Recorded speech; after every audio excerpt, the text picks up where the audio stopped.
Halito. Global warming. That's an interesting, to me, a very interesting topic. Climate change. Back when I was growing up, because this is the history of climate change, the history of, you kind of say, follow the money, and that will tell you the history of the climate change.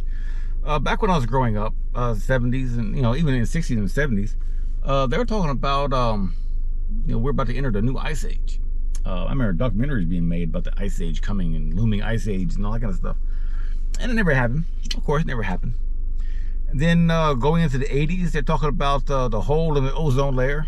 And of course, all this stuff, we throw money at it. To stop the ice age, we throw money at it. To stop the hole in the ozone layer, we throw money at it. Politicians get into it and endorse this, endorse that.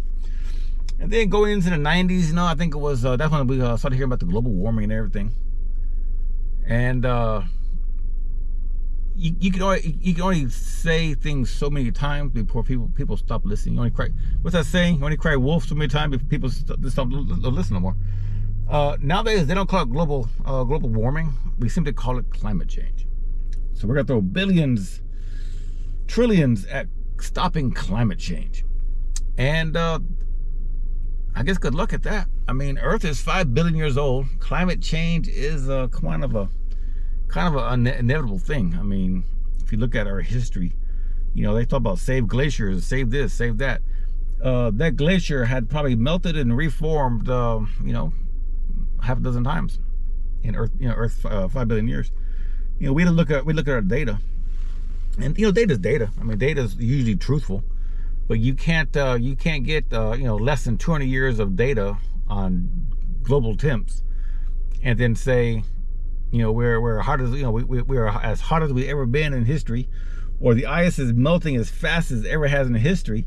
Once ice melts, you can't measure how fast it melted, especially if it happened before you took records. So yeah, in Earth's history, there's been times when the polar caps were absolutely ice free, and the Mississippi was a gulf basically, and the Gulf of Mexico flowed into the Mississippi River up Mississippi almost to Canada. The U.S. almost cut in half because of that water, because the water levels had risen so much, because there's no ice on the shelves, no ice anywhere. And then there was times when we had massive glaciation. We had mile thick ice over New York. Our polar caps were full of ice. The Bering Strait was full of ice.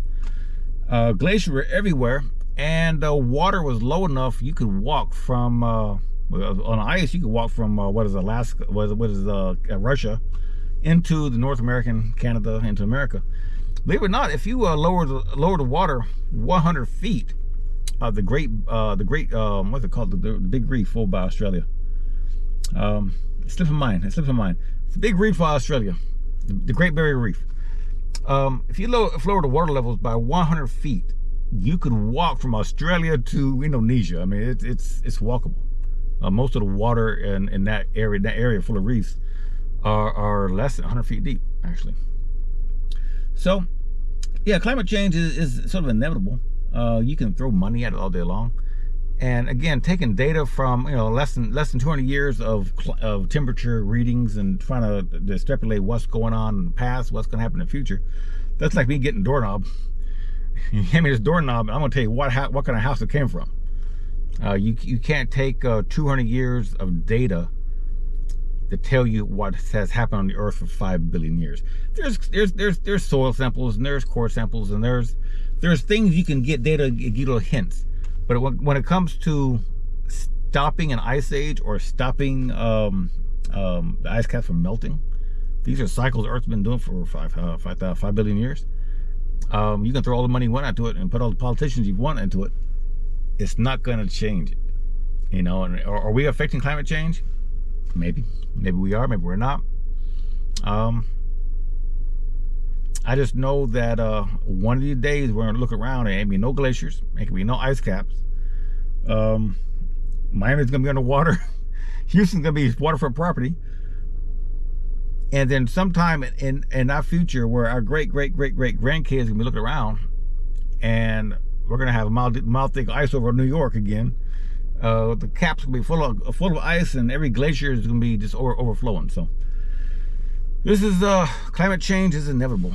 You can throw all, like I said, you can throw all the money at it. You can throw all the politicians at it. And that's the thing also. It gets politicized. And then when you start talking of billions of dollars being exchanging hands from person to person, politician to politician, private groups to politicians, do this solve climate change. That is what you really got to look at, because this money is flowing into hands before, like any charity. Before that money actually gets to the charity, it has to pay the bills.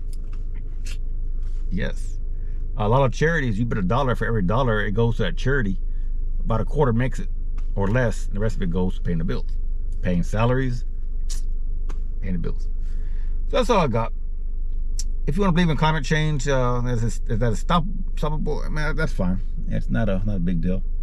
I think us, but about us people on Earth, we live on basically 100-year segments. Every most people will live within 100 years or less so far. Give or take. So we don't see the Earth as a 5 billion-year-old living planet that goes through cycles. We see things within our lifespan and within a written record of our lifespan. So yeah, that's my thoughts on that. You can think what you want, do what you want. Thinking is free of charge.